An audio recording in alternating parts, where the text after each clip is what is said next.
All right, guys. So there was a very, very, very good debate on Tucker Carlson last night between him and Arkansas Governor Asa Hutchinson, whom vetoed a bill that was passed by the Republican legislature to try to keep kids from medically transitioning, right? Trying to switch genders, sex, whatever you want to call it. Okay. Now, the Republican legislature ultimately ended up overriding the governor's veto, right? Which, again, triggered a lot of controversy, right? Because, again, woke corporate America does not like this, right? They see this as an infringement upon the rights of the LGBTQ community. Now, this debate between Tucker Carlson and the governor was very, very good, right? The reason why is because I think it forces a conversation that definitely needs to be had within the conservative community in regards to the differences between conservatism and libertarianism. And some people in my comment section have commented that, hey, you seem to have a lot of libertarian views. Why do you call yourself conservative? Well, the reason why I call myself conservative is because I'm not really a libertarian, okay? Right? I have a lot of libertarian views, and I think that conservatives, when it comes to adults particularly, I think should be more libertarian on certain social issues, but I do not believe that there is no role in government, right?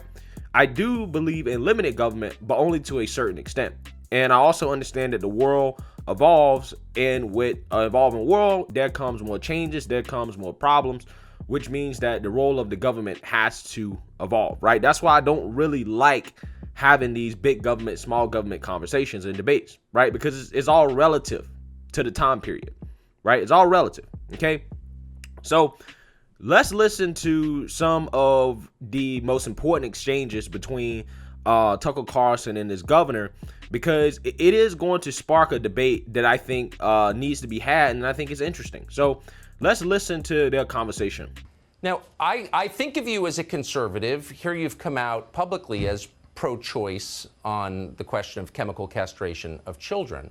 What changed?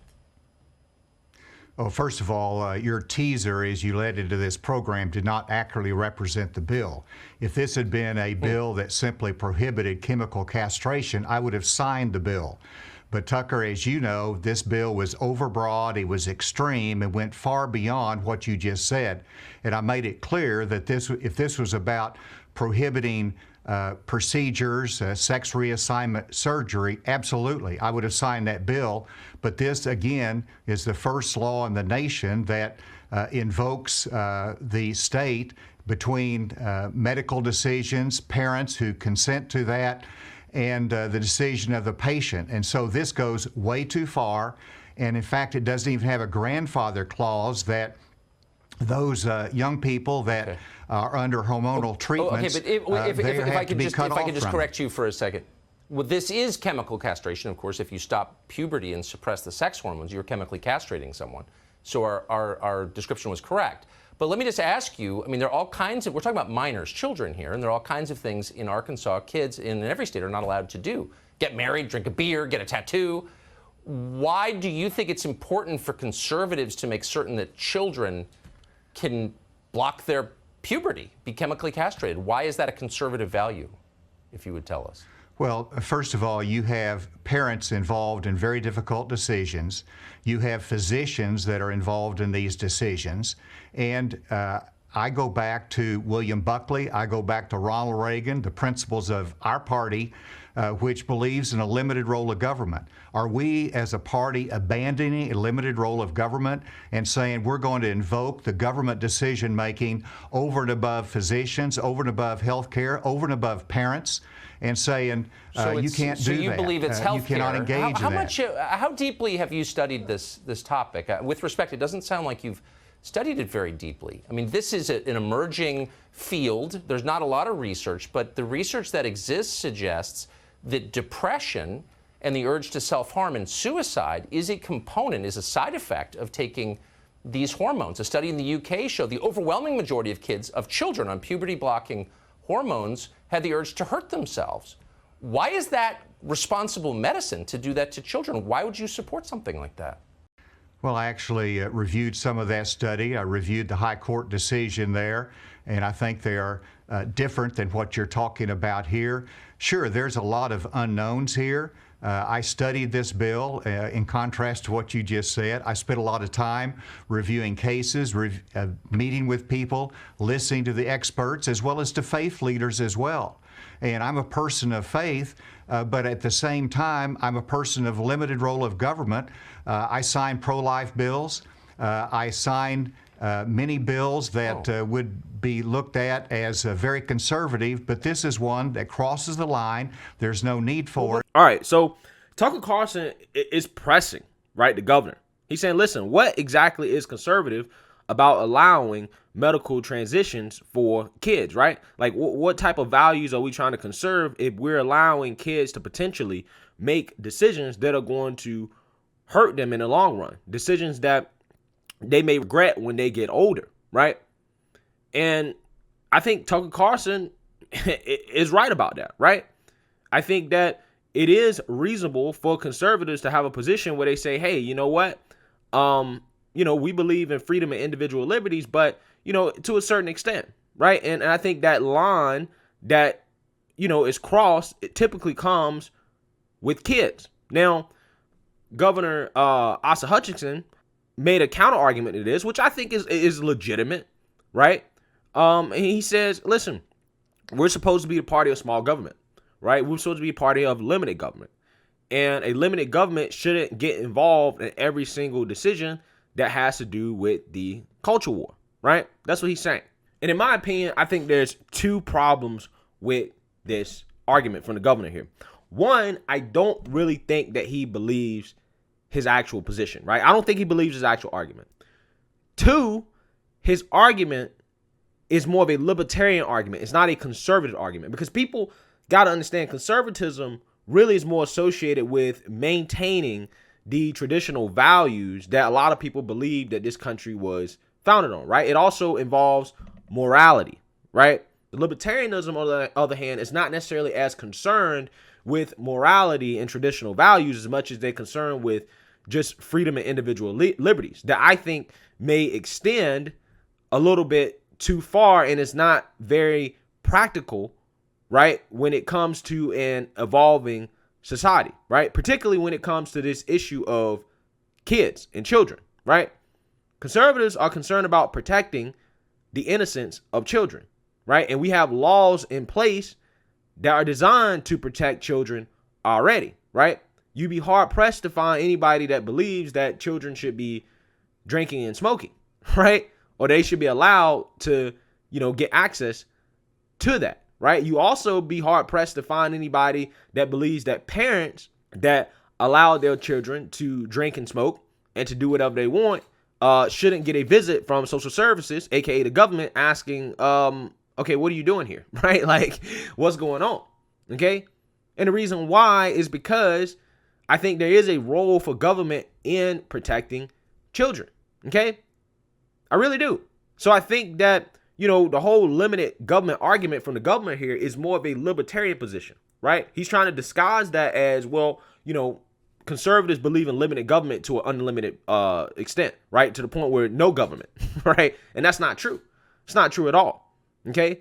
The Republican Party just became a limited government party after Reagan, right? That wasn't something that's always been a thing, right?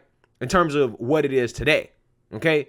Now, ideally, in a world, we do have limited government, right? And I do agree with libertarians in the sense that I think some conservatives do try to impose their moral values on those who are adults, consenting adults. I don't believe in that, right? I don't believe in that, okay? That's why I do have more libertarian leanings when it comes to consenting adults. For example, when it comes to the issue of legalization of marijuana in particular, right? And some drugs. I just think that, adults should have the right to determine what they want to put in their bodies, right? And again, this same position applies whether you think about the vaccines, whether you think about the virus, whether you think about taking care of yourself. Again, as consenting adults, we should have the right to do that, right? But when it comes to kids, I think that's where you have to use some common sense, right? And think about it in a practical perspective. Kids are not old enough to make their own decisions. We've already established that because we have laws to protect kids. We don't allow them to own guns. We don't allow them to drink. We don't allow them to smoke. We don't allow them to participate in things that are harmful generally, right? Generally, okay? And obviously, parents have some leeway in terms of what kids can and can't be involved in, right? For example, some people may argue that football is dangerous, right? But we do give parents leeway to allow or disallow their kids to participate in certain sports, in certain activities. But again, there's a limit. Now, when it comes to why I don't believe the governor believes his own argument, the reason why I don't believe that the governor even believes his own argument is because his argument, which is that of limited government, right? He's saying that the government should be limited on social issues, right? When it comes to the healthcare of children, it's the same argument that you can use to allow abortion, right? His argument is not consistent with a pro-life argument. It's just not. It's not compatible, right?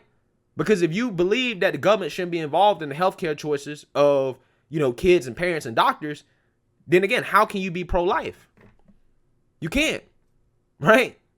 And this governor right here just tried to pass legislation that he says challenges the Supreme Court's ruling on Roe v. Wade in terms of Arkansas basically trying to ban abortions, right? So obviously you believe in banning abortions, right? And you do believe that the government has some role when it comes to protecting children, right? Or at least the unborn. But for whatever reason, you're not applying that standard here. And one of the reasons could be, again, this is just a guess. Tucker Carlson questioned him on this. But there is, some reason to believe that Walmart could have some influence on this. Walmart is based out of Arkansas. They came out with a statement against this, right? So obviously they don't support it. Who knows? They could have some pull here. I don't know for sure. But I'm just saying, his argument's just not consistent, right? But when it comes to conservatives on abortion, right? Conservatives, again, like I told you, have been more concerned with morality than they are to a certain extent. Individual freedoms have always been against abortion, again, for morality reasons. And that they do believe that the government should have some say in these moral decisions when it comes to children, right? That is consistent, right? That has been consistent. To me personally, I'm not sure why the position of having these kids just wait until they're 18 years old to make these decisions is so controversial. I really don't. I don't understand why. Because at the end of the day, a lot of these kids are making decisions that they don't fully grasp and they don't fully understand, and they may end up regretting in life. This is not anti-trans position. This is actually a pro-trans position. Telling kids, hey, listen, hey, I know you may feel like, you're a man or you're a woman, whatever, right?